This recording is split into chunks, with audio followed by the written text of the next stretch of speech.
Hey, what's going on, everybody? Just trying to do a little bit of a live video here. Um, the juicy fruit Smullet saga continues, and he has pled guilty to filing a false police report. And I know he's probably just gonna get a slap on the wrist, pay some fines, not do any real jail time, but I just sort of want to bring out the point that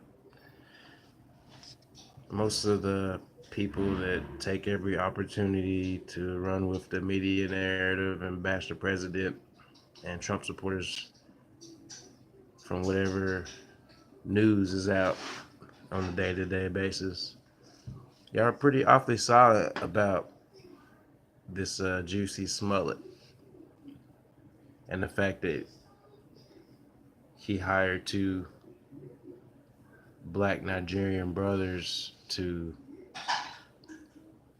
fake this hate crime and then blame it on white people with MAGA hats.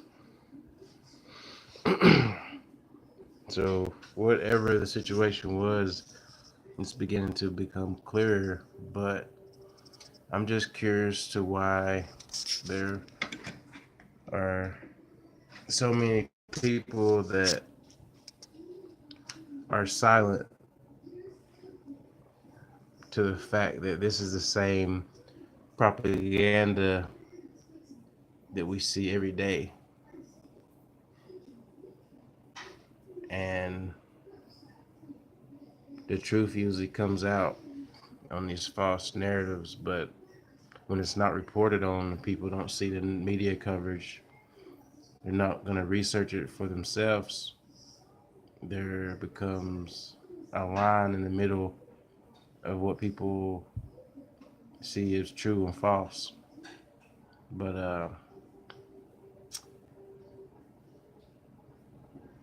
um, like I said, I don't think this guy's gonna get anything but a slap on the wrist. But the fact that is killing me is that, yeah, buddy, go finish your lunch, chew your food up.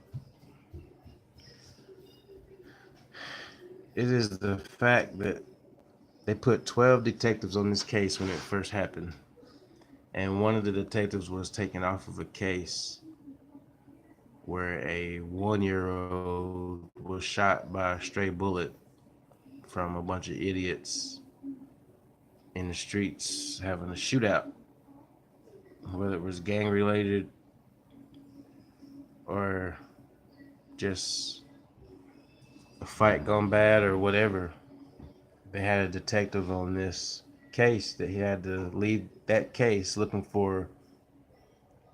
I want to say that they might have killed this 1-year-old. Either way, he was struck by a stray bullet. So you got a detective looking for the perpetrators of this case. He's got to jump off of this case and get put on this fake hoax, hate crime. Just the fact that that happened to me speaks for itself. And I was watching the, I want to say it was the police chief, I think he was a supervisor, but he was speaking to the media. And he's like, these officers did a great job in getting to the bottom of this. He's like, they also work every day getting to the bottom of other crimes that are going on. But when you look at Chicago, it's basically the murder capital of the nation. That's something that people don't want to talk about because it's black on black violence. That's something that I have been talking about since Obama was in office, that something needed to be done.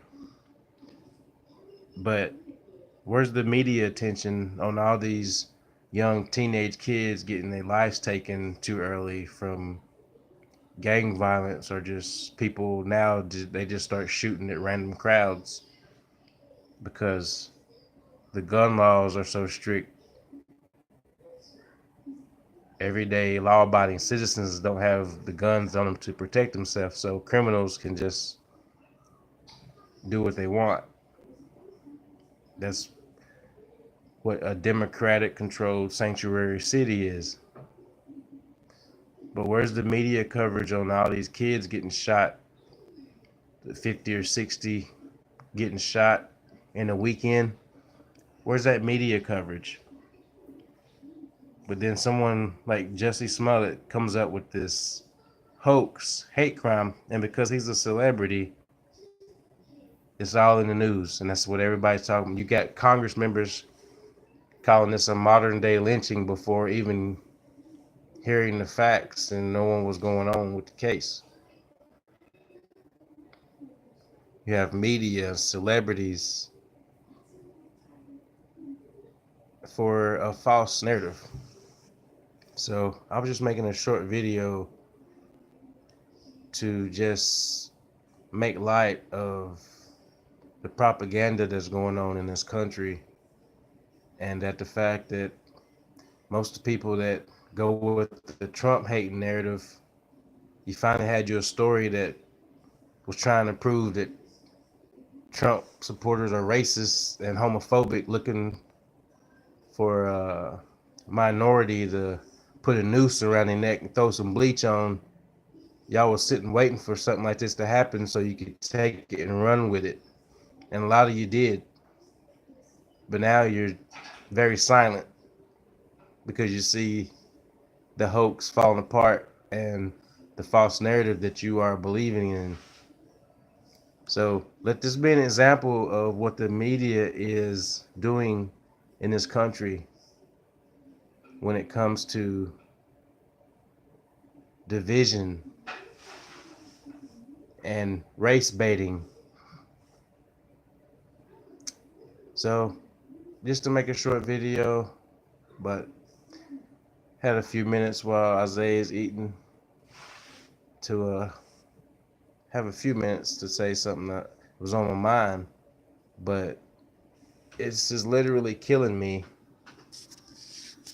to see this story falling apart, but to see the fake outrage is even worse. This is how I've been feeling since the presidential election, because this is the same fake outrage that they want you to believe about Donald Trump being a Russian and being a racist bigot, when they're not covering anything that has to do with the positive direction he's trying to take his country in this serious time going on in the world right now. If you do your research and look at the climate and not the climate as temperature, but the political climate and the tensions in the world, the media doesn't want to cover none of that.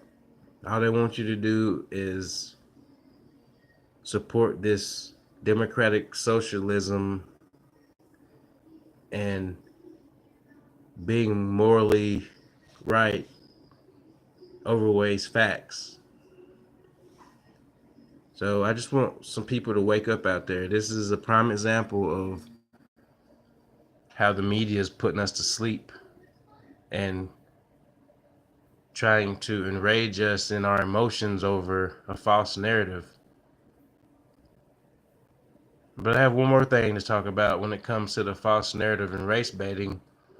You see Colin Kaepernick taking a settlement from the NFL, which in my eyes totally negates his protest. Now they're saying he's going to sign with the team soon. He's got paid by Nike. I think the NFL's settlement is close to 60 or 80 million. He was trying to get 20 or 30 million to go play for the new AAL, AAF league. So this dude's trying to stack millions. But I still have a lot of friends out there that are stuck on the false narrative that started when he was kneeling for oppression and police brutality, when that's affecting not even a tenth of 1% of the black population. But y'all still stuck on that narrative. And this dude's getting filthy rich because of people that y'all support from supporting him. And when it comes to Nike, charging $150, $200 for shoes, and you see a kid about blow his knee out, one of the most top prospects in the country, #1 draft pick, about to blow his knee out because his damn Nikes explode.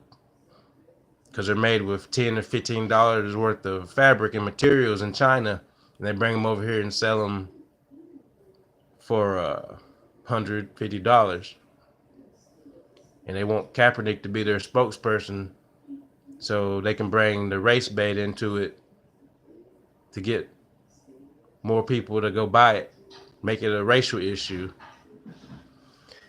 So, y'all guys have a good day. Keep your eyes open for the fake news, and I'll talk to you later.